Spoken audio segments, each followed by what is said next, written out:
couple of notes the last couple of days relative to roster movement. Browns signed Lucas Haversick, that's a young kicker who was with them before in the offseason, too.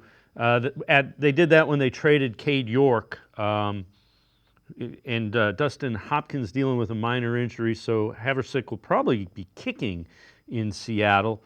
The Browns signed Jacob Salyers. That's a running back with Pierre Strong getting the injury. They terminated the contract of Giovanni Ricci.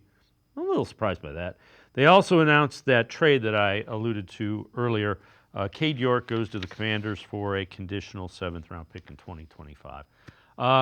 Cade York wasn't going to be on the roster, so to get a seventh-round pick for him, okay, you got asset. It's going to be Jeff. What's going to be interesting is the Browns have some assets.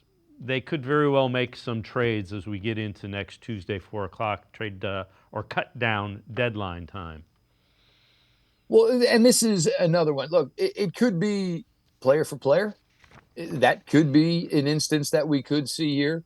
The Browns definitely have players that, if they put on waivers, are going to be scooped up right away. So you definitely want to be able to play that and, keep adding draft assets.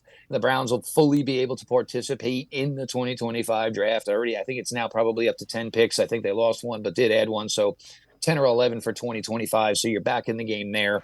For Cade York, look, you just feel good. The whole thing, and we talked about this when he was a rookie, don't put the game in the hands of Cade York. Don't put the game on the shoulder of Jacoby Brissett. And every week, the game was on the shoulders of Jacoby Brissett trying to get the ball close enough to hopefully Cade York could kick a 60-yard field goal to bail them all out. And obviously, they didn't do anything for either guy. So for Cade, you're really, really excited. But it is funny, though. You notice nobody's up in arms, because the kicker hasn't attempted to kick the entire preseason. So nobody's talking about the fact that Hopkins hasn't done anything preseason. But some of these things seem to get a free pass, some of them don't.